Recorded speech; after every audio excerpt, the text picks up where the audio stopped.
Podquest. You don't have to. That might just be for you. No, the F1. I think the F1 It's integral to my character.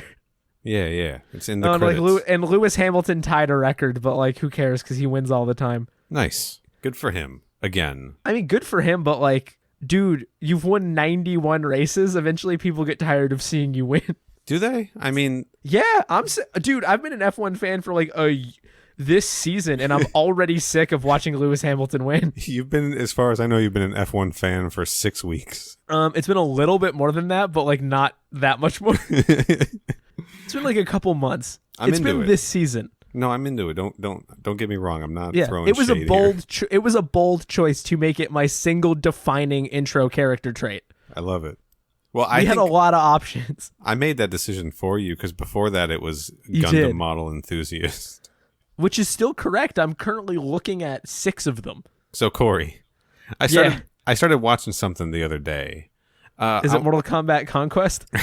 Fuck you. Let me know if this sounds familiar to you, though.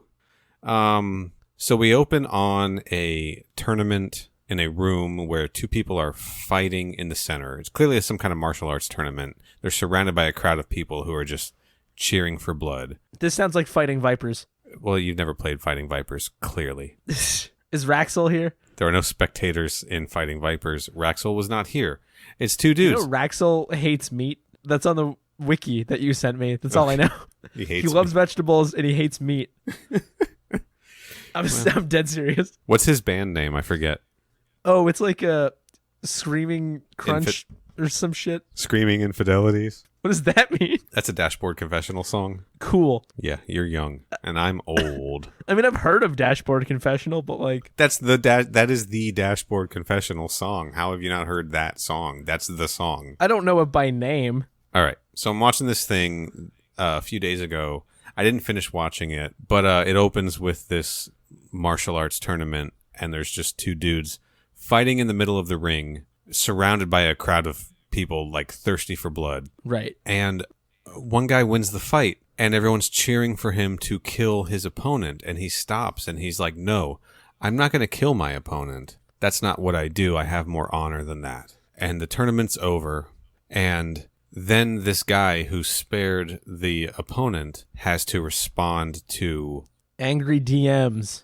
An evil person that he let go who has killed a woman, an innocent bystander woman. Because of his hubris, he let this person live, and somebody else who was innocent died. What does that sound like to you? I mean, the obvious choice sounds a lot like Mortal Kombat Conquest. It sure does, doesn't it? But I'm going to go ahead and assume it wasn't that. Yeah, we're talking now about Bloodsport 4, The Dark Kumite. Oh my god. Starring Daniel Bernhardt. You know, if it ain't broke, don't fix it, dude. Also, Daniel Bernhardt straight up plays a cop in this movie, just like he does in Mortal Kombat Conquest. Yeah, he's basically a cop. I mean, at this point, he feels a little bit less like a cop than he did before, on account of he got fired for being bad at his job. Yeah, he's learning. Which most cops apparently don't get. But he's learning empathy, which they don't teach you at the academy. They don't. I mean, I saw all those Police Academy movies, and there's not a single empathetic person in those. A lot of wacky sound effects, though, right? They used all the empathy textbook budget money on sound effects for the sound guy. Just on the one guy. Fuck. Yeah. What's his name? Dude, I'm trying so hard here. I have not actually seen Police Academy movies, and I'm struggling to make jokes. I'll make it work in editing, or I'll leave this in. I think you should keep it in. Because I'm having trouble. I walked myself all the way to that bit and then realized I had absolutely nothing. Michael Winslow. Just like Michael I know Winslow. Who that is. Daniel Bernhardt is the Michael Winslow of Mortal Kombat. Okay. This is going to be a weird... Is that anything? It's going to be a weird edit. It's also not accurate. Well, it might be. We don't know. I'll make it work. Siro seems like he could make 1 to 3 funny sound effects an episode if he wanted. Yeah, but he's done 0 so far. Yeah, but he could make up for it by doing like 6 to 10 in episode 7. Like he just goes wild and goes like, oh, wait, bop, bop, and then just like does a bunch of funny shit for a while. It's just 20 minutes. There's an entire episode where it's just Siro in a room making sound, in a dark room. Yeah, he's making sounds, and he's like Gallagher style smashing watermelons, and that's all he's doing. Yeah, instead of doing kicks, he's just... Big hammer. Yeah. Bigger watermelon. Smashing watermelons with Shao Kahn's hammer. That's my favorite band, actually. Everyone knows Smashing Watermelons. Let's get into the episode. Let's get into this, gamers. So... Greetings, gamers. It's me, the Game Master. So, Corey, we just watched... I'm here to talk to you about my favorite video game, Benjamin Button's Time Fighters. Yeah, so we just watched episode 4 of Mortal Kombat Conquest, Immortal Kombat. That's not to be confused with episode 14, which is Immortal Kombat, and that one's actually rated R. Ha-cha-cha. So this episode was directed by Scott Paulin. Hope he doesn't have allergies. Ha-cha-cha. Again. And written by Sean Catherine Derrick, which is our first female writer on the show.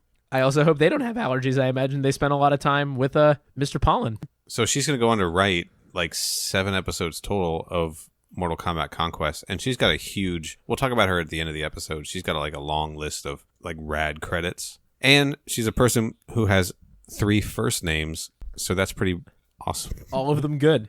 Yeah, I love a person with 3 first names. I, for one, only have 2 first names, so... Another name that we should acknowledge is the stunt coordinator for the show. He's credited for doing 22 episodes, so I think that includes... So what, he took a week off? Well, I don't know. I think... How many episodes are there? 23? Yeah, something like that. I should have this number. I feel like that's vital information that we should know. Well, Warrior Eternal was split into 2 episodes, so that's the discrepancy right there. There are, drumroll please, 22 episodes, but obviously it's a part 1 and a part 2. So there's 21 episodes, technically, like 21 stories. So I guess he did all of it. Yes, so the stunt coordinator for the whole show's name is John Medlin, and he deserves some props because every episode we're focusing in on how awesome the fights look and how they're the most compelling part of the show, and this is the guy overseeing all of that. So good job, John Medlin. We'll talk about him a little bit at the end of the episode too. Cool. But let's jump right into Immortal Kombat. Can I start with the punchline? Go for it. This episode's fucking boring. Yeah, this was a little bit of a rough one. This is no slight on... This is not a slight on anybody. Yeah. I don't want to be a downer on this show. I think that's unfair because we're here to celebrate a good, weird piece of television. However, we have established that this show has a problem where things don't happen, and this is like the least things have happened up until basically the last second. But at that point, they've already burned a really good concept. Well, a really out there concept on a really boring episode. So you don't really care. Yeah, this was kind of a utility episode. It's the first episode so far. There will be others, but this is the first one we've gotten to where they haven't introduced like a familiar character from the video games, right? We had Scorpion in Warrior's Way and Sub-Zero in Cold Reality. Yeah. And there'll be more of them upcoming. And this one introduces a TV show specific character who we will see again. You feel the void left by the lack of additional MK stuff happening, I feel like. Yeah. I think the whole reason they made this episode, they were trying to make the stakes higher for Kung Lao and focus in on a specific thing that he's got on his mind, and also give us a reason why Shang Tsung, with all of his magic working down in the cobalt mines, isn't just getting the fuck out of there. Right. And the answer is because Kung Lao will absolutely kick the shit out of him on a moment's notice. But yeah, and they are also introducing this Omegis character who we'll talk about, who is show exclusive, but she does pop up a few more times in the series, so we're going to get to her again. There will be a few more like this where we're not seeing characters from the games show up. They're just carrying on the narrative of the Conquest, 500 years ago timeline. This one really felt utilitarian to me. They're trying to answer some questions that I think they realized we were going to have after episode 3. Like what? Well, like in episode 3, we saw Shang Tsung pull someone into the cobalt mines. So now we're thinking like, well, he's not really trapped there. We know his magic powers work. Why doesn't he just get the fuck out of there? Why doesn't he pull Kung Lao in or whatever? So then immediately they were like, we have to show him Shang Tsung leave, or else that would be dumb. well, they had to show him leave, but they also had to show him how hard it was for him to leave, right? Because he's in bad shape. Yeah, they had to set up the reality of the situation. Right. Which is like, Shang Tsung is a powerful guy. However, he is not infinitely so. I think they also really wanted to cover the idea that, like, Kung Lao, who isn't going to age between tournaments and will continue to not age as long as he keeps winning Mortal Kombat tournaments, is now in league with people who are very much mortal and are going to age. Yeah. And I think that this episode wanted to address that so badly that they addressed it 3 separate times by 3 separate characters. They addressed it too much. A lot. Way They did it a lot. too much. And here's the thing. For me, and I know we're doing this kind of out of order. We're doing the big discussion now. But that's fine. It's our show. We can do whatever we want. I was not that concerned with how Shang Tsung felt about the fact that he will not age and that people around him will. And I think what's bizarre to me about this episode is that it assumes that that's all you've been thinking about. You wake up in the middle of a night in a cold sweat wondering what it is that Kung Lao feels about his friends having to die. And it's like, I wasn't that worried about it. That was not my top priority. Like, I was worried about it. I was definitely worried about it. I mean, I don't know if like we just like live in a weird time and certainly I just forgot stuff.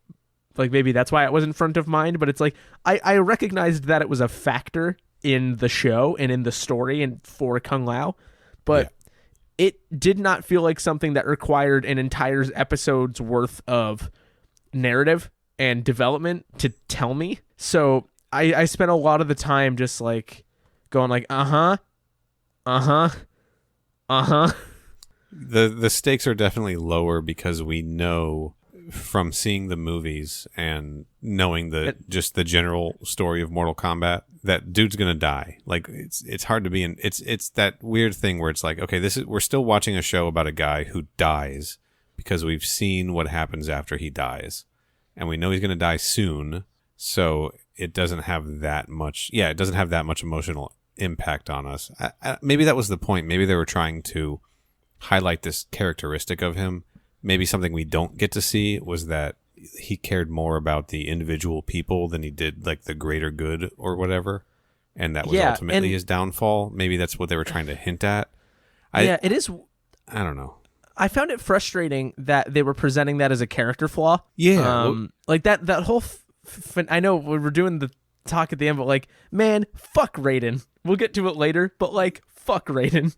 See, and I'm a little bit on the other side of that, so that'll be interesting to get into. Where does this episode start? Do we start in the Cobalt Mines? Yeah, right? We start in the Cobalt Mines, and I just gotta say that fucking Cobalt Mine rave music that always plays, I fucking love it. It's so good. Oh wait, do we start in the Cobalt Mines or do we start at the monastery place? No, we absolutely 100% start at the Cobalt Mines. I just watched this and I already can't remember. Yeah, we start in the Cobalt Mines and Vorpax she's naked at that reflecting pool with all of her lotus flowers. Yes. That's the opening scene. And Kung Lao, and Shang Tsung walks in and she's like, "Don't you knock?" And there's no door, so he can't. I mean, he could have knocked on the big rock wall. And Shang Tsung doesn't give a fuck because he's an asshole. And she's got all these like pink, like they look like lotus blossoms to me. Maybe they were floating in that pool or whatever. And he makes some comment about like, "I can't imagine what you had to do to get flowers down here." And she's like, "Well, just because I'm trapped down here doesn't mean I have to live like a prisoner or whatever." I'm a woman is literally what she says, which is like, ugh. "I'm a woman, or have you forgotten?" So she's like calling back to that shitty thing he did last episode. Right, which it really paints everything Shang Tsung does in a weird light from here on out. Like, I know, it does. Yeah. His whole vibe goes from like suave, powerful asshole to like charming rogue.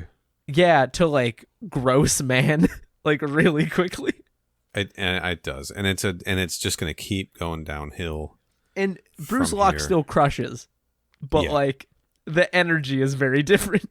It's bad, but yeah. So he's like, "Well, you're a woman, and you're a vain woman," and he like takes her hand and like magics it to look old. Yeah, and she like flips the fuck out, understandably, mind you. She's like, "How could you do this to me? Whatever." And he like reverses it, and her hand is like young and hot again. So thank God Vorpax is okay. Yeah, that was her big trial and tribulation is, are my hands going to be okay? Yeah, and that's pretty much it for that scene, right? And when you see the rest of the episode, it feels like a very ham-fisted setup to establish that Shang Tsung can do that.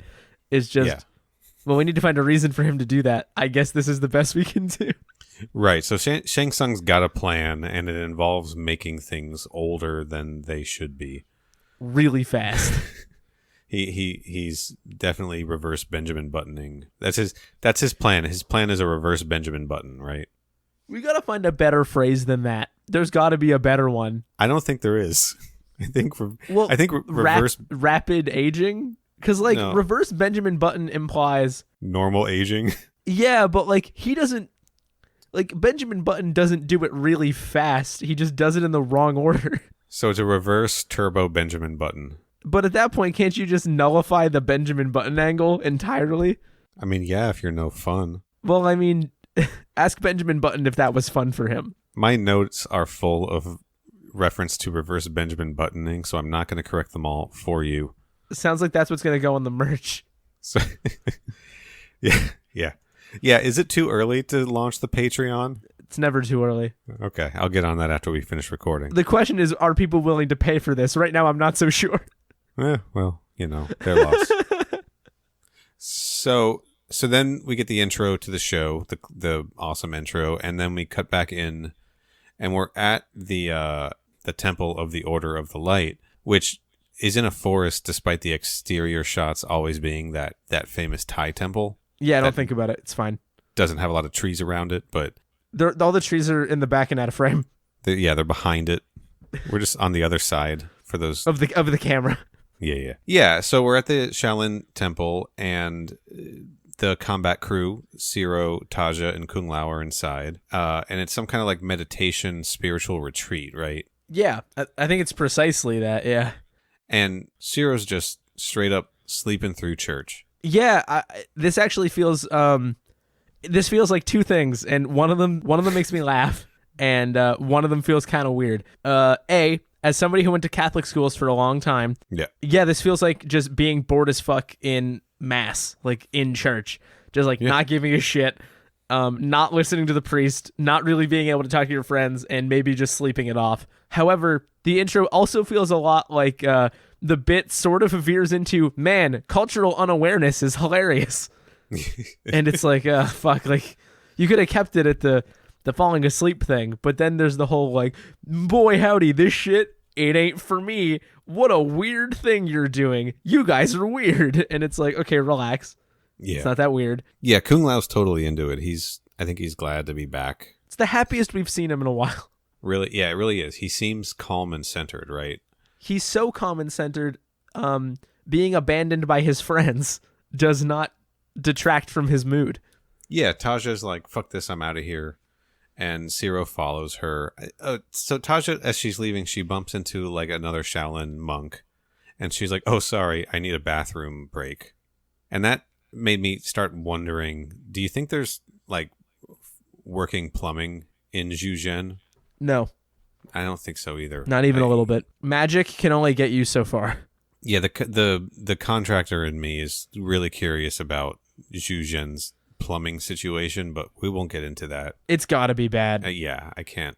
But they do refer to them as bathrooms still. Episode 4.3 is all about Neal's assessment of the plumbing system in Zhuzhen. So Taja and Siro are getting gone from the retreat, and it is important to me at least to note that Siro put his sleeves back on for this episode. I didn't even notice that. Yeah, he's got his sleeves on. So I think whenever he's wearing his shirt with sleeves on it, those are his church clothes.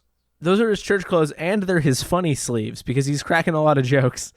Yeah. I will say, I'm thinking that maybe, you know how like your nose is on your face? You heard of this? You heard about this? Okay. Your nose? And your brain just goes like, nah, it's not there. Don't even worry about it. You don't even have to look at it. Because like you can see it, but your brain just knows to like cut out your nose part. So it's not like blocking your view. I think my brain does that. So anytime Siro puts on sleeves, I just see Daniel Bernhardt's rippling muscles instead of his sleeves. Totally understandable. I mean, I'm on the other side of that where I saw the sleeves and was disappointed that they were there because I couldn't see those. My brain was physically incapable of seeing the sleeves. Corey, I got a movie for you. It's called Bloodsport 4, The Dark Kumite. And it opens with shirtless Daniel Bernhardt, younger shirtless Daniel Bernhardt, whooping ass in bicycle shorts. Dressed like Johnny Cage from Mortal Kombat 1, actually. So there you go. It's streaming free on, I think, several platforms right now. Streaming free in a book. I don't know what that means. I just really wanted to say it. Okay. So where the fuck are we? Oh, yeah. So they hit the road, and they're like, fuck church. Church is for nerds. Yeah. And Kung Lao comes out, doesn't he? And he's like... yeah, and he's like, okay, cool. You guys get out of here. I'll meet up with you later.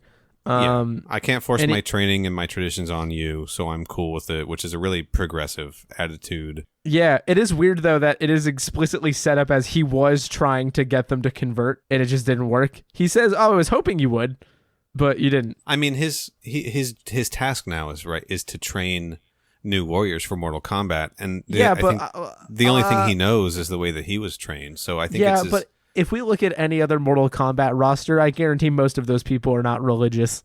Right, but we're also 500 years before that. So again, this is all Kung Lao knows. I think it's cool of him to be like, this worked for me, so I'm giving it a shot with you guys. Oh, it doesn't work for you? No sweat. Like I get it. We'll find a different It's approach. Gucci. No. Yeah. Exactly. Anyway, we've got Master Wong, the old man, who's like hanging out, and he sees off Siro and Taja, and he's like, this episode also has another fun conceit that it does basically nothing with, which is that it's a heat wave. Yeah. And so they go to leave, and it's like the middle of the day, and Ciro's like, bro, it's too hot to leave. And Taja's like, fuck you. It's not too hot to leave. I hate church. I'm getting the fuck out of here. I'd rather die. I hate church. I will walk home in this 90 and or 32 degree heat, depending on what system they use, to get home. And I'm not even going to bring any water with me. Hot as balls is the term. That wasn't a conscious decision, but then the old man is like, oh, fuck, they didn't bring water. Shit. Yeah, Shit.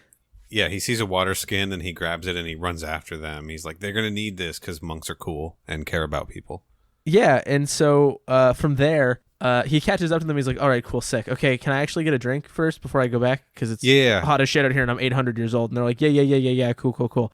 Sears like, have some water. Sure. And he has some water. And he Siro and Taja continue down the dirt road. And he goes back to the temple and has a seat next to Kung Lao to continue meditating. Cut to that man turning to dust before our very eyes. Yeah, more or less. He's back. He's back meditating, and you just kind of see his head slump. And then everybody immediately figures out that means something is wrong. And then it just cuts to him on like an altar, and the man has died. Yeah. Wait, hold on. We see when he's on his way back to the temple, we see like a figure like dressed totally in black, sort of like step out from behind a tree and look, and then disappear back in. Right? Did you catch that? Yeah. And that person will come up later. And but yeah, the man turns into a skeleton, and the skeleton turns to dust, and the dust blows away. And it happens in some spectacularly bad, just like mind-bendingly bad, but in a fun way, CG skeleton face. Yeah. There's a point where it just looks like E.T. Like, it's not great, but... Yeah. So Master Wong has died, and they laid him out on the slab, and he just crumbles into a black skeleton and into dust, and it's really good. So so we're gonna count that as a fatality, but we don't know who to attribute it to yet Are you playing coy with like later in the episode? We will find out. Yeah, I'm playing coy. Okay. Yeah, so this seems like a fatality to me, and all of the monks are like sorcery. One of the funniest things we will ever see on this show is a bunch of people realizing all at once and just going, sorcery, sorcery, sorcery. I'm willing to bet it happens in other episodes. We'll keep an eye on that. But yeah, so then the monks notice this like figure dressed in all black like run through the background, and Kung Lao like books it after it, right? Yeah, he's like, I'm going to kill that black cloak. Yeah, whoever that is, that person did this because the monks wear red cloaks. This person's wearing a black cloak and a hood, and so this person must be evil. That's an evil color. So he chases him through the woods, and he catches up, and holy shit, it was Vorpax. Yeah, and she like drops her hood, or does he like grab it, and like the hood comes down, and then she like escapes through a portal, right? Yeah, the hood comes down, they get like a look at each other, and then we get a Shang Tsung portal, and she jumps away. Yeah, meanwhile, Siro and Taja are still like walking back to town with their water skin, and I just wanted to point out that it looks like Siro's got new pants. Oh, maybe. I have no idea. Yeah, he's wearing like blue slacks. I feel like those are new pants. Again, probably part of his church clothes. So.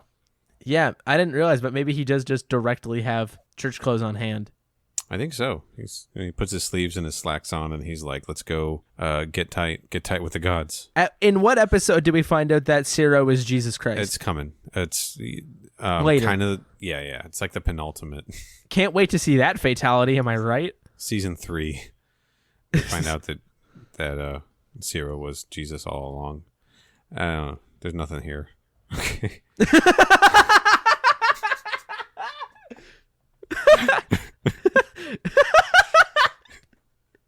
Okay, let's carry on. Sorry, dude. There's nothing there.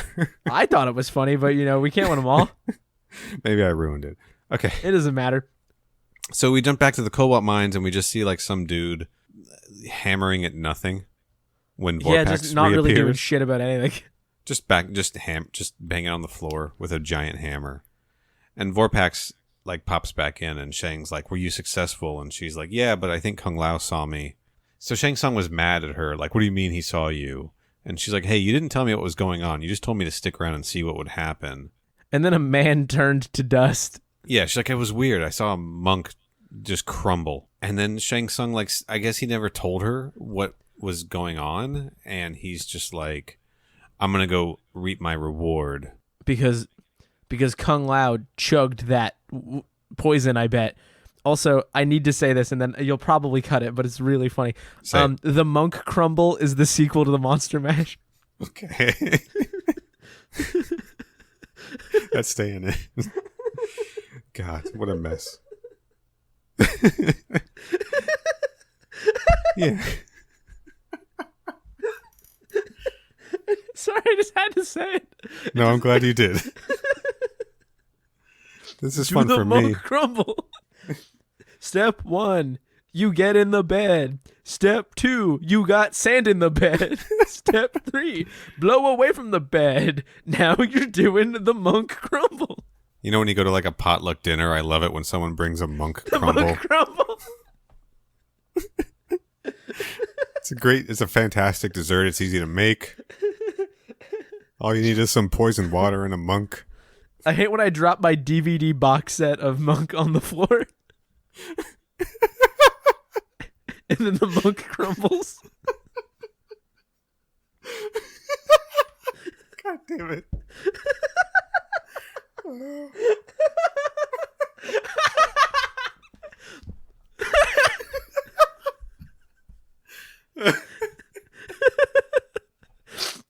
Okay. All of that's staying in. I'm going to find a way to keep all of that in. The way is just not cut it. Yeah. Okay. Sorry. Please continue with the narrative of this television show. I need a minute. Fuck. Oh boy. Okay. Yeah, that's pretty good. This is fun for us. Even if it's not fun for anybody else. No, that people are gonna laugh at that. I guarantee it. I'm sure. And there's a big chunk of the episode too that we can dedicate to people walking get old, so we don't have to dwell on it. Right. Yeah, you're right. We'll catch back up. So Shang Tsung's like satisfied with whatever happened when Vorpax was at the temple and whatever she told him about a monk crumbling. And he's like, I'm going to go check this shit out for myself. And Vorpax is like, no, don't. Shao Kahn has spies down here who are going to tell him if you leave, which is like way number 1. The episode is telling us this is why Shang Tsung doesn't just bounce out of the mines, because people are watching for him. But right? then the spy is proven to be like the least affectionate. That's not what I was trying to say. Effectual dude in the world. Like they're like, it's clear that these spies are no threat to Shang Tsung. Yeah, but and he knows that too. But so he does some kind of like parlor magic where he like walks off screen and suddenly he's behind Vorpax and she's like, whoa, where are you going? What's going on? And he's like, I'm right here, yo. And he's like, but that takes a lot of energy for me to disappear and reappear directly behind you, so I need more souls. BRB gonna slurp this soul. And then he sucks the soul out of the guy who was hammering the floor, and that's another fatality for Shang Tsung. He's really racking him up. Then we get is this just more walking? Yeah, we cut back to Siro and Taja. Siro in his new pants, and Taja, who I think is in a new outfit, isn't she? I think so. She's got like that sheer blue top on. I think at this point, I feel like Kung Lao is owed a costume change. Yeah, at this point, he's not going to get one. The whole show? No, I really don't think so. Why do they only use that Kung Lao outfit in the Mortal Kombat tournament? Yeah, it bugs the shit out of me that we don't get to see Kung Lao dressed as classic Kung Lao. Well, here's the argument: it's a different Kung Lao, except for the pants. This is his whole fit. This is his vibe. This is what he's about. And he is kind of dressed for the weather, right? Like he's got like loose, like linen shirt. You know, it's gonna wick away a lot of the sweat. We'll see that later. A lot of the sweat, yeah. But yeah. So Siro and Taja are walking, and they're bickering over the water skin, and they're like out of water at this point. And yeah, that's basically it. They're just walking. Yeah, I would almost argue that we can just focus on the stuff Kung Lao is doing for the next little bit because they're mostly just walking. Good idea. The other thing that they're doing is like bickering and having goofy one-liners with each other with such regularity that it almost feels like we missed an episode or two of additional characterization where they got more comfortable with each other. Because we'd seen a bit of that, but now it seems like we're getting a whole lot of it really quickly. Yeah, they're truly trying to, amp up the charm. They are. Well, it's two. I mean, Siro, as we've already established, is a cop, and Taja was a thief. How wacky! So they're already like at odds with each other. So I think the show is really trying to like focus in on this dynamic between these two opposites. I don't know. I'm fine with it. It didn't bother me. I'm not fine with it. It just felt like a lot all of the sudden. Yeah, I think they're hitting fast forward on the relationship, the friendship dynamic. You know, They're trying to force a connection. Yeah, and I mean, we got to see them fight together in Warrior Eternal Part 2. Yeah, so we know that they at least get along in that way, but as people, not so much maybe. But they're gonna fucking like 2x speed this whole relationship through the episode. So yeah. And while they're speedrunning friendship, Kung Lao realizes what's happened, and he's like, "Oh fuck!" So it turns out there was a rapid aging reverse Benjamin Button potion in my water skin that Shang Tsung got put in there. Yeah, he put turbo mode on my friend's Benjamin Buttoning, and just like what happened with our good friend, his friends are gonna turn to dust later. They're gonna do the monk crumble. If they're not able to go talk to, Kung Lao has to go find a woman whose name I already forget and will continue to forget for the rest of time. Yeah. And she is a master of the dark arts who has defeated mortality. And she's friend to no one, but she might help you. Yes. Yeah. Kung Lao's like, damn it, Shang Tsung was trying to rapidly age me. I should have ripped his heart out. And he says this to another monk, and the monk's like, you know, you're not going to age, though. Does Shang Tsung really think his magic would work? Or do you think he's after a different target? And that's when Kung Lao realizes, Taja and Siro took the water, and this is definitely going to fuck them up. So the monk like draws a map in the sand, and he draws some lines. That's not a map. Absolutely not a map. That was some crude ass lines. So the monk draws some lines in the sand and goes, "Hey, pretend this is a map." Yeah. So picture a map in your head. Yeah. Go here on this pretend map. You're going to find Omegis, who is a mistress of dark powers who defeated mortality years ago. And, is friend to no one. Yeah. And he's like, don't go there first. Go get your friends and take them with you, or else they're going to die before you get there and back. And don't worry, his friends don't even end up actually going, so it doesn't matter. Like, they go with him, but they don't go all the way there. Right. Omegis, shittiest name in the world. It's got to be said. It's hilarious, but like, holy shit, it's hard to remember. I bet we'll find a worse name in this series. I bet we will. Omegis sounds like they were named by somebody who was a really big fan of Who Wants to Be a Millionaire and Ghosts, because it sounds like they just put Regis Philbin and Ouija board together. Yeah. And that's the whole name. And God, it sucks. I think it's supposed to be a play on like Omega. Nope, I don't think it is. like it should have been Omegis. And I think Siro at one point does say, even though he's never like, it's not like he like read the word off a piece of paper and everyone around him has said Omegis. I think at one point in the episode he just says Omegis, and it almost works better, but it doesn't really work better. Omegis is still a shitty name. Yeah, so Siro and Taja are back at the trading post and they're like super worn out and stiff and bitching about it. And like Taja makes some joke about how she's still a kid or whatever, and Siro sort of lumbers off to bed and Taja lays down on the water skin and uses it as a pillow at the table. And meanwhile, Kung Lao is like booking it back to the trading post. I guess it's the next morning he gets there and like he's like, Siro, Taja, where are you? And like Taja comes down the stairs and she's looking older, right? Right. And Kung Lao's like, oh shit, it happened. And she's like, what's wrong? It's early, I don't look my best. And then Siro comes down the stairs and he just kind of looks basically the same, but he's supposed to look older. Yeah, the Daniel Bernhardt old age makeup that we get throughout this episode is nowhere near similar to the Cristiano Loken old age makeup that we get throughout this episode. Yeah, they mostly just keep putting gray-haired wigs on him of longer lengths to show and his like aging. a bit more wrinkles, whereas like Taja is like really going for it. Yeah, and so okay. So Kung Lao's like, you guys have to come with me. There's no time to explain. And then they're like, wait, what's going on? And then he explains it all to them. Yeah, it was no time to explain until they asked even a little bit, and then they immediately spent a bunch of time figuring out what's happening and looking in mirrors and talking. Yeah, he's like, you guys are getting old. You drank reverse Benjamin Button water, and now you're aging rapidly, and we have to go find this Omegis character in the woods, or else you're going to die.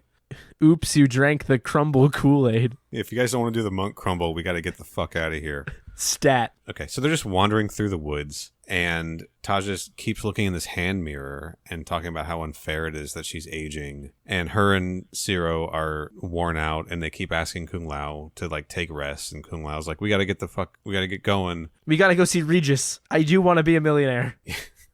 Taja's like, how old do I look? And Ciro's like, you look 60-something, but like a good 60-something. And she doesn't look 60-something. No, not even sort of. But they are like slowly adding. Though I guess that does imply she would look like a good 60-something. So they're just wandering through the forest, and suddenly these two invisible ninjas pop up. Invinges? That sounds like a bad word, doesn't it? It does. Kind of, like a little bit. I'll hit the explicit. Just censor it. For the first time in the history of the show, I'm going to have to mark this episode as explicit. So these two invisible ninjas pop up, and Kung Lao like tosses a sword to Siro, and he's like, you guys have to defend yourselves. And Taja's like, don't do it, Siro. Our bones are going to snap like twigs. And then there's a fight. And it's an okay fight. It's not a great fight. Good. There's like a double jump kick in there. Yeah, Kung Lao does the jump up and kick them both in At the this face point, thing. we've already seen Kung Lao fight multiple people at once, though. So we got to mix, and they don't turn invisible at any other point. So we got to find new and fresh ways to mix these fights up. And yeah, so I think in this one, they shot from a lot of low angles. This episode had a huge like trampoline budget, I'm sure. Yeah. Because there was clearly it was the only week on set they had a real trampoline. Yeah. Where people are doing like high jump kicks and like flipping over each other, and we're shooting from the ground so you don't see the trampoline. Or it was fine. These people can jump really high. Yeah, in real life, these people are just jumping. Well, they can't do the wire shit. We're gonna see some like good wire shit when people are fighting like in the city, but when they're out in the woods, it's all trampolines, baby. Those are protected trees. They can't like mount pulleys and rigging to the trees. BYOT, bring your own trees. And it's not a weed thing. That's what it says on the poster. Not BYOT, bring your own trees, asterisk, but it's not a weed thing. Cut that. Nope, leaving that in. Yeah, so Kung Lao fights off both of the ninjas and they just kind of vanish, I think, right? They just turn invisible again and go away. Worth noting that when even the fights are mildly underwhelming, you know how we're going to feel about this episode overall. Yeah. Because the fights are usually like the big standout fuck yeah thing. And there is a better one. But when the narrative side is a bit less interesting than what we've seen up to this point, it's tough if the fights are not like really carrying the slack. Right. So yeah, so Kung Lao, they find like this abandoned structure, like a abandoned temple or tomb or something, and Kung Lao's like, "Hey, old people, wait here. I'm gonna go find Omegis." And he just like runs through the forest through fog in slow motion while the sun is going down, and meanwhile Siro and Taja are sundowning. Right. I was proud of that. So, I'm sorry. I just like totally spaced for a second, and then I heard it, and I was like, "Woof!" I ruined your bit, and for that, I'm sorry. No, you're good.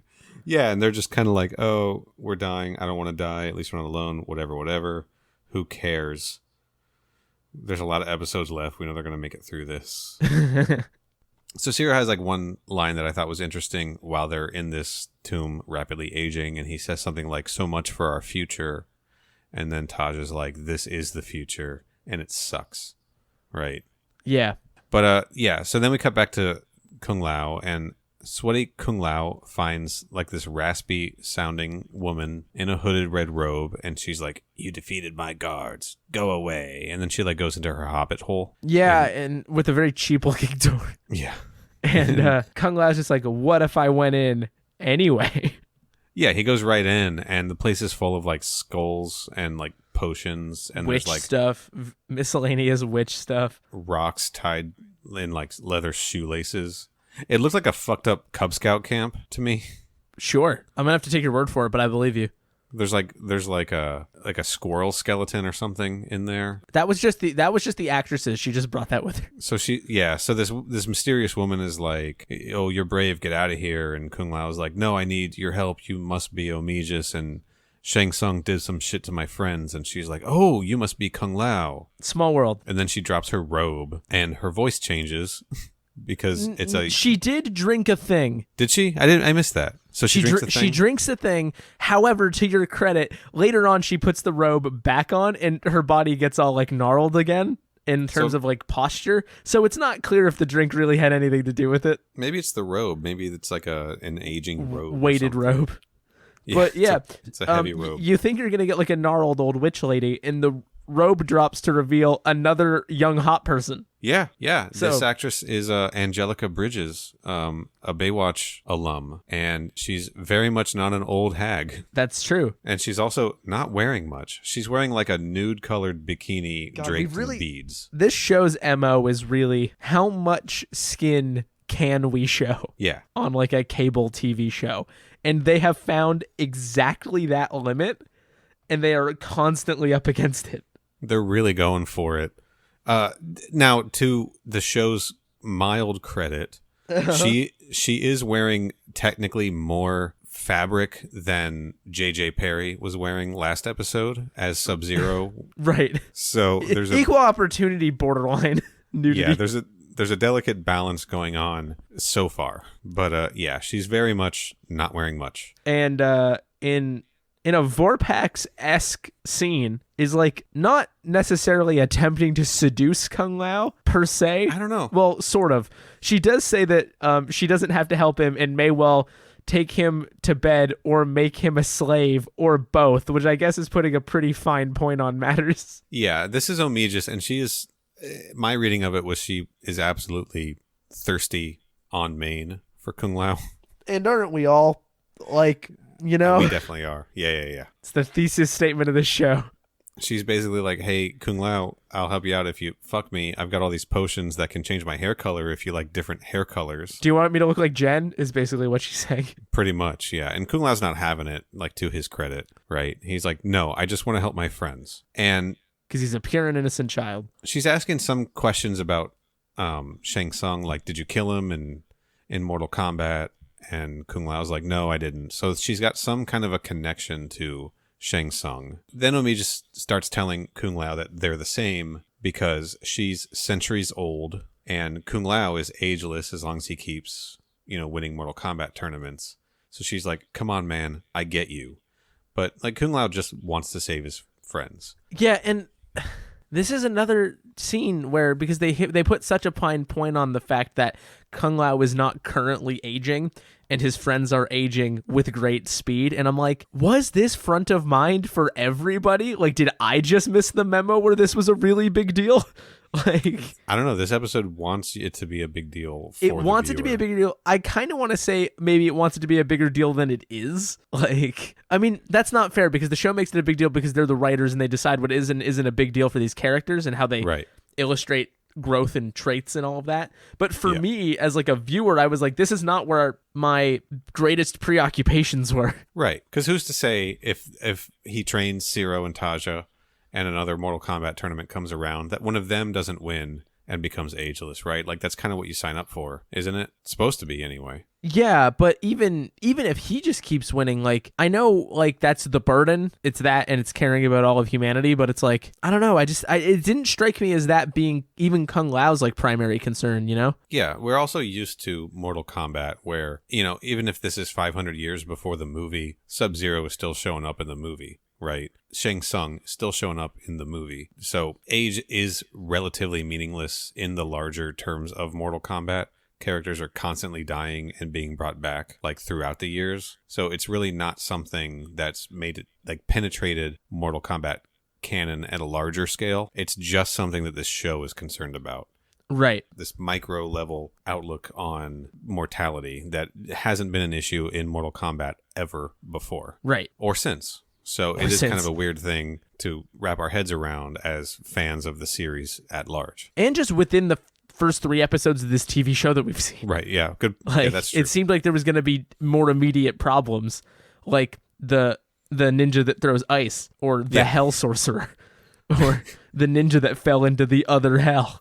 Like, so Omegis is giving him a lesson on how all of his friends and enemies are going to die, and he's going to stay young. Kung Lao's like, fine, fuck it. You're not going to help me. I'm leaving. I'm at least going to go hang out with them while they die. And Omegis is like, fine, dude. Here's a potion. Here, I'll help you even though you haven't done anything to persuade me. And then she gives him like some advice at the end. She's like, take my advice. Lose the next Mortal Kombat tournament so you can die young and beautiful. Her advice is basically live fast, die hard. That's right. Which A, yeah. Paolo Montalban, pretty beautiful. B, this feels personal for her, right? Paolo Montalban still with us. Yeah, still with us. Yeah. Still Paolo Montalban, older and still beautiful. Yeah, it does feel personal for her for some reason. Like, I get that, like, she's clearly having a bad time with this and doesn't want Kung Lao to have to also go through it, but also there's no reason that she would feel obligated to better his circumstances when she's literally pitched as friend to no one. So, do you want me to spoil things a little bit? Nothing major. Sure. Just a little bit about Omegis. That we'll see her later on in the series, and she does have a pretty tight history with Shang Tsung, and she does not like him. So I think that some of this, her decision to help Kung Lao, stems from the fact that she hates Shang Tsung, and Kung Lao is Shang Tsung's enemy. Right. So it's enemy of my enemy is my friend type deal. Yeah, we'll get to that down the line a little bit. Actually, I remember that episode being one of the better ones. Real heavy on the Bruce Locke and the Angelica Bridges. So you know I'm here for it. So stay tuned. Yeah, so stay tuned. We'll get to that one down the line. In 4 months. Something like that. Yeah, so for now, Kung Lao is, he's got the potion from Omegis, and he's just booking it back to this decrepit temple or whatever where he left his 2 friends to keep dying. To monk crumble. And he gets there, and he's like, I got some shit for you guys. Where are you? And he can't find them. And then he looks across the temple, and oh, shit. Sudden Shang. Yeah, Shang Tsung's there. And he's holding them both up, right? And he's like, gotcha, fucker. Your friends are here. Look what I got. I got your friends. I'm going to kill your friends. If you don't... Actually, a fascinating fucking thing happens here. Yeah. Which is, so... Shang Tsung is like, look, I'm going to kill your friends unless you fight me. And Kung Lao is like, you both know we can't fight because the elder gods say that we can't because of the various rules of Mortal Kombat. And Shang Tsung's just like, waive the rules. Fight me. Yeah. Waive the rules. Let's do this. And Siro and Taja are like, bro, if I were you, I would not waive those rules. Shang Tsung will probably beat you up. Apparently forgetting that Kung Lao's whole thing is that he beat up Shang Tsung that one time. Right. So he does decide to waive the rules, and they do fight. But what I want to say is, really it makes the rules seem pointless if you can turn them off at any time. It does, but... why even have the rules? So I was playing Mortal Kombat 9 earlier, the reboot game. Yeah, of course. And it's also present in the previous story. Mortal Kombat 2, the whole reason Mortal Kombat 2 happened is because Shang Tsung Shang Tsung, because Shao Kahn launched an invasion of Earthrealm and was like, we're going to keep killing everybody unless you agree to a rematch. And Raiden was able to be like, yeah, I accept your challenge to a rematch of Mortal Kombat. So there is precedent for... That is precedent, but it's not precisely waiving the rules. That was blackmailing them to a new tournament. This is like as close as Shang Tsung probably gets to a polite request. I think that we're arguing semantics at this point. I think it was the same sort of thing. It was like, no, totally. Hey, it's just but it's as true in any other circumstance. It's just like, who fucking cares about the rules then if you can just turn off the rules whenever you want? Right. We can fight now if we both agree to fight now, and this fight counts. But I guess you're right. I guess in this universe, this fight wouldn't count. It would just be Shang Tsung being able to kill Kung Lao. It wouldn't mean that Outworld won. This fight Mortal is not. He says, "Fight me in Mortal Kombat," but it is not the Mortal Kombat tournament. It is the rules of Mortal Kombat in that Shang Tsung wants to kill him, which would make it Mortal Kombat. But it is not the tournament of Mortal Kombat. That's my interpretation. We'll go with that. It doesn't. Well, because Kung Lao wins. Shang Tsung doesn't die, but Kung Lao wins, and he doesn't get anything for that. Yeah. So. There's no indication that Shang Tsung would have gotten anything for killing him other than the fact that he wanted to. Right. I guess it won't postpone the next tournament or change the schedule. This was it was an exhibition. For keeps though. So Kung Lao agrees. He's like, yeah, I waive the rules. Let's fight. And then they do more trampoline jumps. Yeah. This fight drove me completely wild only because immediately before it happens, it does one of those things before it cuts to commercial, right as they're going to set up the fight. Yeah. And then it flashes not backwards to a fight we've already seen, but forwards to the fight we're about to see, and gives away a cool kick that I guess we already see in the intro. But also, did you notice, I'm sure you did, on those screens before commercials, they've just added a Mortal Kombat logo to the corner that wasn't there before for no reason. Yeah, I love it. It's a good logo. It's good, but it's just I know what I'm watching. You don't need to remind me. Well, if you're flipping channels back in the day, they'd be like, "Oh, I know that dragon." If you're flipping through channels and happen to catch this show right as it goes to commercial, it wants you to stick around by recognizing the logo. I mean, it worked on me. Fair enough. That definitely would have worked on me. And it did. Yeah, here I am doing a podcast about this show. So Kung Lao and Shang Tsung are fighting, and Kung Lao is clearly whooping ass. Right? Yeah. It's not even a contest. It's not close like it was in the first episode. It's a fucking beatdown. It is. And he keeps hitting Shang Tsung, and you see Shang Tsung bleeding green magic almost. Yeah, Kung Lao just fucking whoops this man's ass up and down the street over and over and over again. He clearly breaks Shang Tsung's ribs or something because that's what happened. So they're fighting, and the vial of antidote is on the ground, and once he's got Shang Tsung down, he grabs the vial to give it to Siro and Taja, and Shang Tsung kind of gets up, grabbing his ribs, and just sort of hobbles off. But it seems like he takes the long way out of the temple because you see him kind of running across the background also as that's so we know he left. As Siro and Taja are getting their life restored. And they do that cheap thing where he gives it to Siro, and Siro doesn't immediately revive, and they want to trick you that he died or something, but he didn't. He's fine. He was just being dramatic. And so everyone's fine. So once they're both okay, Kung Lao's like, I'm gonna go finish him. Yeah, he does. And then 6 to 8 discrete air horns go off. You've definitely said that before on this show. Exactly that? Yes. Well, good. That's my catchphrase. My catchphrases are 6 to 8 discrete air horns go off and do the monk crumble. So do the 6 to 8 discrete air horn. So And Kung Lao like runs out of the temple after Shang Tsung, but we get like this sound effect of a portal, and Shang Tsung's just gone. Yeah, he's out of there. Yeah. And so we cut back to the mines, and there's a guard who's clearly looking for Shang Tsung and has to report to Shao Kahn. You know how Vorpax said earlier in the episode that there are guards and people looking. We see out. one of them. It's a big doofy looking man. Yeah, big doofy looking man, and Vorpax is trying to distract him and use his horniness against him. And it's effective. And he's like, well, maybe after I see Shang Tsung, we can get down. But Shang Tsung poofs in like right at that moment.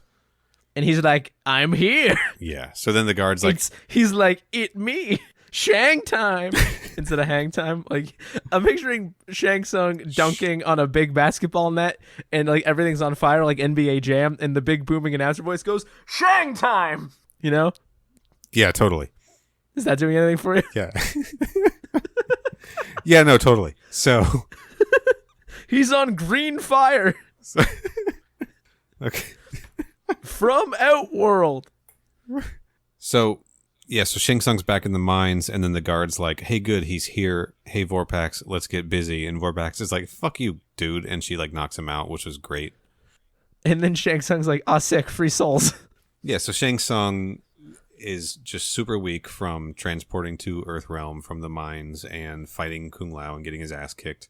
So he sucks that guard's soul out, and then he's like, I feel a little bit better, but let's go, Vorpax. I need more souls. And then that's it for them for the episode. Yeah. And we cut back to Siro and Taja and Kung Lao, and everybody's fine. They're okay. Everyone's young and hot again. I gotta say, they were pretty hot as old people too, but now they're young and hot. That's because their faces got old. Right. Well, yeah. But I mean, old Daniel Barnhart's pretty distinguished, and Kristana Loken's gonna You're just using the dialogue.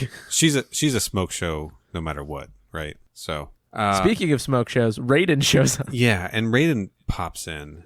And Raiden, and you know what? Let me take this one. Daddy is pissed. Fuck Raiden. I'll tell you why. So Raiden shows up unannounced, which is the equivalent of a parent not knocking on their child's door, which is uncool. And Raiden is like, ha, I sprung in and I caught you fighting Shang Tsung, and you're not supposed to do that. You're grounded. And by grounded, I mean Raiden stands there silently and then throws a lightning ball at Kung Lao. Yeah. And and you're like, yo, what the fuck? And Raiden proceeds to give him a big speech about how that was stupid, and that you opened up the entirety of Earthrealm to being destroyed because you wanted to save your two stupid idiot friends. And your biggest character flaw is caring too much about people because you're going to live forever and everyone you love is going to die, and you have bigger problems than that. And then he gets the "this is your burden" speech again. And then Kung Lao's like, I don't have to listen to it. You're not my fucking dad. I care about my friends, and I'm going to be able to, kick the shit out of Shang Tsung up and down this street all day. So fuck you, Dad. Yeah, I'm going to take Raiden's side on this, though. Here's the thing. I get Raiden's point, but the way he's presenting it is extremely annoying. And I genuinely don't think that it's a character flaw that Kung Lao cares. It's one of the traits for which he was chosen for this job in the first place. Right. That's totally fair point. Raiden's point, though, is you didn't know that Shang Tsung was going to be weak from teleporting here and not having enough souls to eat. He could have beat you, and if he had, there's nobody to take your place. So you risked all of Earthrealm to save two people, and you need to start caring about all of humanity beyond just the people who you know. Yeah, but you need to take a global outlook on everything instead of such like a micro. But at the same time, in Kung Lao's defense, he's beat Shang Tsung before at full strength. It was close though. Yeah, but he still won. But it was real close, and he only had the power of his horniness for Jen to get him through that fight. He's got precedent. So in his head, he's like, I can do this. It's fine. But again, I don't think Kung Lao doesn't care about other people. I think he just especially cares about his friends. Yeah, I know. Like, there's no defining character moment where we see Kung Lao be selfish, and I have a hard time reading this as selfish. I'm sure in part because it succeeded. And also, like, It also felt to me more like Raiden was setting it up. Not that nobody would be there to take his place, but it sounded like he thought that if Shang Tsung won that fight, he would just win Mortal Kombat to me. Well, that goes back to this idea that, they use the language of waiving the rules, but would this have counted as a Mortal Kombat victory if he had lost? I don't think so, because it doesn't seem like Kung Lao got anything. Well, but what did Kung Lao get? What he got last time was, you're not going to age, so he wins this time, and he's just going to continue to not age. But there's precedent in Mortal Kombat 2 of changing the schedule, moving events up, accepting a challenge, and this one counts. I think you're assuming a lot about this television show's commitment to the story of Mortal Kombat 2. All I'm saying is that there's canon precedent for unscheduled Mortal Kombat tournaments. Sure. I just thought Raiden's dad tantrum was frustrating because it didn't seem to me that Kung Lao had necessarily done anything to detract from his ability to do the other thing. But Kung Lao's defense for it was also, yeah, but I didn't lose, so everything's fine. And Raiden's Which point is correct. But Raiden's point was, yeah, but what if you had lost, right? It's like, he didn't lose. Well, it's like the kid who takes the car out. Yeah. Sneaks out and takes the car and gets back safely, and is like, well, I got the car back safely, so what does it matter? And the parent is like, yeah, but what if you hadn't? Yeah, but when somebody takes their car out, you're not saving your friends' lives from death, right? Well, like, there were stakes here. It depends. I mean, that was definitely a part of why she took the car in Nightmare on Elm Street 4. I haven't seen that one yet. Okay. I'm just saying. And in any case, I fully understand Raiden's point of view. I just found the speech as a viewer annoying. No, that's fair. I don't approve of Raiden's parenting tactics. You know, I think there was a better way. Frankly, this shit shouldn't feel like parenting. That's annoying. Yeah, but it does, right? And he also, like, was it last? No, it was last episode. It was with the portal crystal that Sub-Zero was after, where he also was like, you gotta give me that, and Kung Lao was like, no, you need to trust me, I'm gonna hold on to this. But they also had all of that whole argument about how Raiden's like, I can't always be here and solve all your problems for you, and that was Kung Lao's whole point, was like, you're leaving these things up to me, I have to make these decisions, you need to trust me.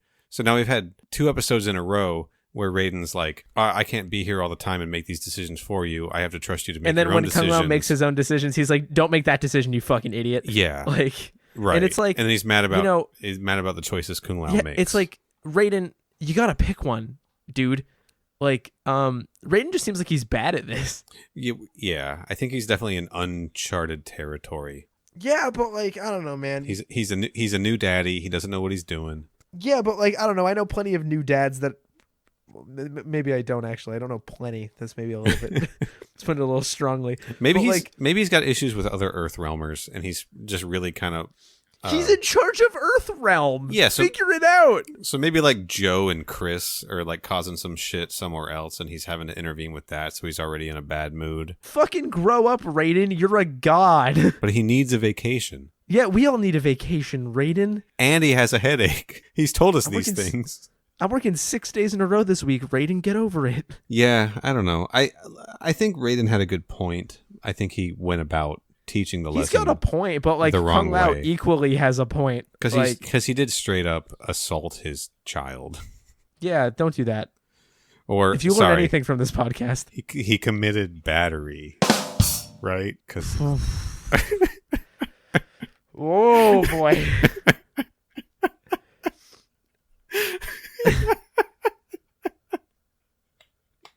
You proud of yourself? Yes. Oh man. So and then Raiden just leaves. Yeah, that's the episode. Yeah. And so Siro and Taja are fine. Shang Tsung's back. Everyone's in the mines, fine. There were souls. No ultimate consequences. It's almost like this episode didn't have to happen at all. And then next week there will be a new gimmick. Yeah. Next week Shang Tsung learns how to drive a bicycle. And he challenges him to the Tour de Earth Realm. Oh boy. That would have kind of been cool. That would have been cool. Like an early Mortal Kombat episode. Yeah. And so what is the next episode actually? The next episode is called The Essence, and I'm going to spoil it here so people keep listening. Next week, we get to meet Princess Kitana. Ooh. Yeah. So now you got to stick, at least for that. Yeah, it's going to be a good one. Is it? It's going to be a pretty good one. Yeah, it's going to be a good one. Is Edenia a thing? Edenia is a thing in Conquest. Okay, cool. Yep. You don't need to tell me anything else. I was just curious about that. No, I won't. But let's talk a little bit about some of the major players in this episode. So our guest star, our new character, Omegis, this week, who we will be seeing again in the future, is played by... Really quick, how do you spell that? I have no idea. I can't even picture it. Omegis. I don't like it. That's got bad mouthfeel. It's a little clunky. So Omegis is played by actress Angelica Bridges. She's an actress and a model and a singer. She started modeling when she was 14 and was performing as a singer at Universal Studios Orlando, near where I live, when she was discovered by a modeling agency. She's pretty well known as a Baywatch alum. She played Lieutenant Taylor Walsh on, I think, 22 episodes of Baywatch. There were later seasons, or like mid to late seasons of Baywatch. That ended like right before Conquest started. But she also played Red Sonja in the 98 Conan the Adventurer television series. Oh, okay. Never mind. Which I think is pretty sick casting. I mean, she definitely looks the role. It's cool casting. I'm not familiar with that incarnation because I'm like, I'm like 90% sure, maybe 80% that there's an Arnold Schwarzenegger Conan thing with Red Sonja in it. No, I'm familiar with that. There's a Red Sonja movie. Sonja thing with Arnold Schwarzenegger in it. But he doesn't play Conan in it. Wait, really? Yeah, because holy shit, that's a whole different podcast. Well, one company held the license to Conan. So Arnold's character name was No Can Do. Yeah. Couldn't do it. Yeah, no can do. That's exactly. No. So one company owned the film rights for Conan, and another one, I don't know the studios who had the rights off the top of my head, and another studio held the rights to Red Sonja. So they had Arnold Schwarzenegger in the Brigitte Nelson Red Sonja movie, but Schwarzenegger played Calidor, who was basically Conan. Because they are, they are in universe contemporaries, and the comic books are kind of like this too. Dark Horse held the license for Conan for a long time, but Dynamite has the Red Sonja license. So even though they were contemporaries in the Robert E. Howard Conan books and short stories, they couldn't be present in media adaptations together, which was just a thing. So that's a fun aside. I like how you can cast the same actor though. Like you can just make it Arnold Schwarzenegger in basically the same costume as a different guy. Yeah, but for some reason, I guess the rights got all sorted out by the time. Rights are so stupid. By the time this television series was coming out, because they were able to stick Red Sonja in the live-action Conan the Adventurer TV series, at least for an episode. And Angelica Bridges got to play the role, and she does look the part if you see like kind of modern depictions of Red Sonja. So I haven't seen that episode. I think I have seen a few episodes of that series. It's definitely the kind of thing that I would watch. Right. And probably very similar to this and Hercules and Xena and everything else. So I don't know. It's fitting. But yeah. She's also a pop singer. She had a group called Tinseltown Kitty and another group called Strawberry Blonde. Called what? Tinseltown Kitty. Huh. Did they do Christmas music? I have no idea. That's just a joke about tinsel. Yeah. That's not a great one for me. Tinseltown, Hollywood, right? Right. Yeah. I forgot that until I had said my joke already, and then I realized that that's definitely what that meant. Well, we'll edit it to make you sound smart. Yeah. And much like many of her contemporaries on... Is contemporaries the right word? Just like many of her peers on Conquest, she is also famous for being hot. In 1999, she was chosen as one of Maxim magazine's 50 sexiest women in the world. You know, why do I feel like that list was probably not comprehensive, first of all, in the world? Well, you know. I don't know, Maxim, but I don't trust your vetting process. Yeah, I wonder. But I mean, because there's like Maxim Europe, like Maxim Australia, Maxim US. Like, I wonder if they consolidate their lists between all the different publishing. This is the second person we've had on this television program who has been named the hottest of something. It's like the third, I think, because Paolo Montalban was one of People magazine's most beautiful people, and Kristana Loken was on, I think, an FHM list. She was probably on a Maxim list too. What the fuck is FHM? Do we have time to explain to me what FHM is? It was a Maxim knockoff called For Him magazine that has recently gone back into publication. That sucks. Yeah. That name sucks at the very least. Yeah, so anyway, she I don't know. She's cool. I like her. Whatever. She's cool, yeah. Okay. But I want to talk a little bit about our writer of this episode, Sean Catherine Derrick, who we're going to see more episodes from in the future. She has an amazing filmography. It's not super long, but it's a lot of stuff. Bionicle? The Smurfs. Which one? The original Smurfs cartoon, the 80s Smurfs cartoon. Okay. She wrote for that. She wrote for Captain Planet and the Planeteers. Yep. The 90s Spider-Man animated series. Okay. She went on to work on Mortal Kombat Defenders of the Realm, the animated series. Wrote a lot of episodes for that too. With which we are familiar. Yeah. And this is the cool thing. She was the story editor for the first season of Batman, the animated series. You know, the Bruce Timm series. The thing people like? Yeah. And she has a lot of story credits for there, but I think her first story credit was The Cat and the Claw, parts 1 and 2. So it was the big Catwoman Batman team-up episode.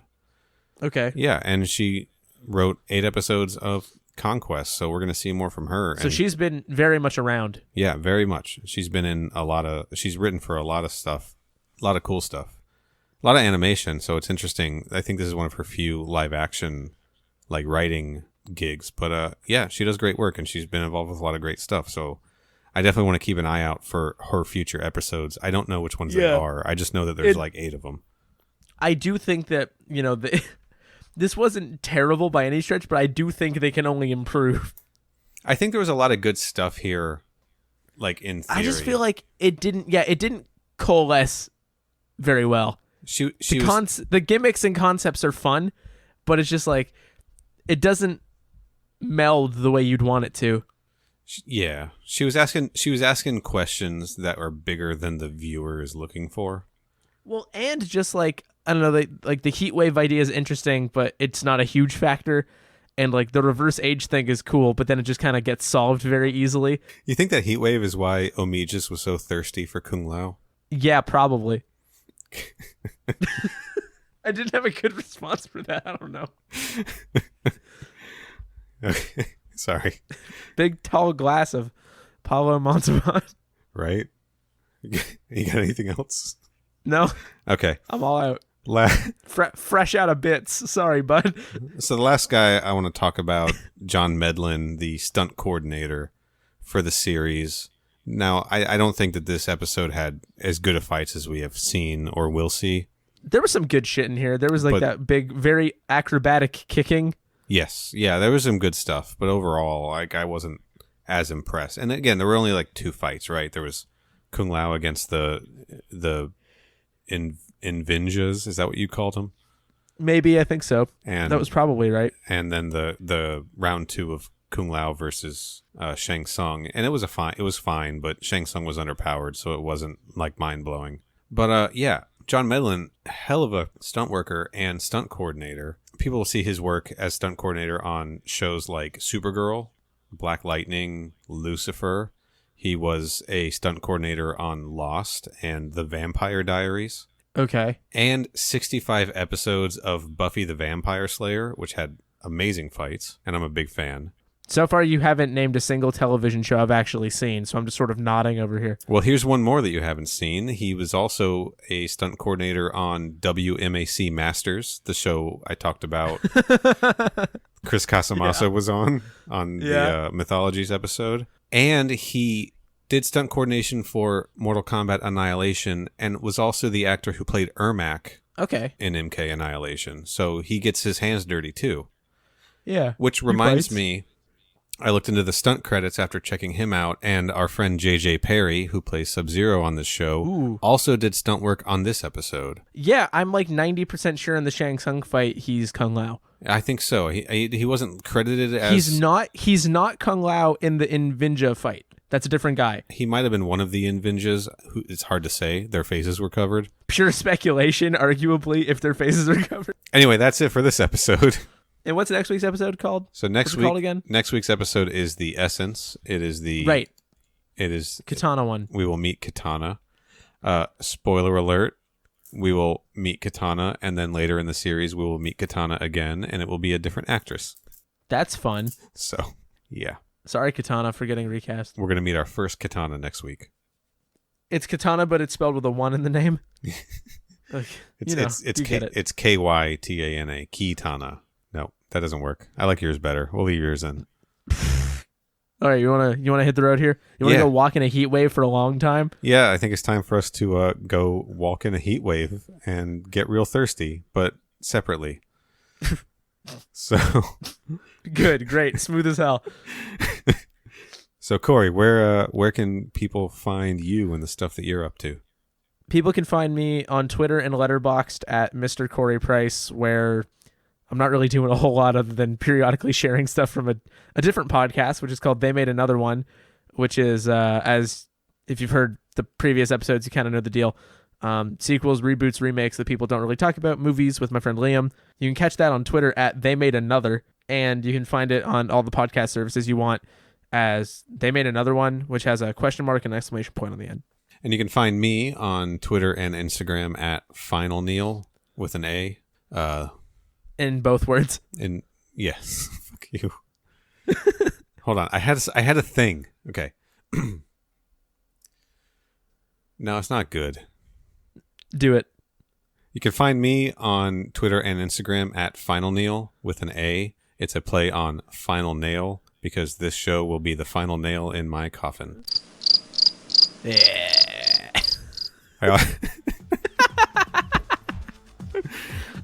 Hey. I also have a retro gaming Instagram account at A Mess of Games, so you should check that out. We'll put links to all of these things down in the show notes. And yeah, we're going to walk down a hot, dusty forest road back to the trading post, and we will see you next week for Mortal Kombat Conquest Episode 5, The Essence.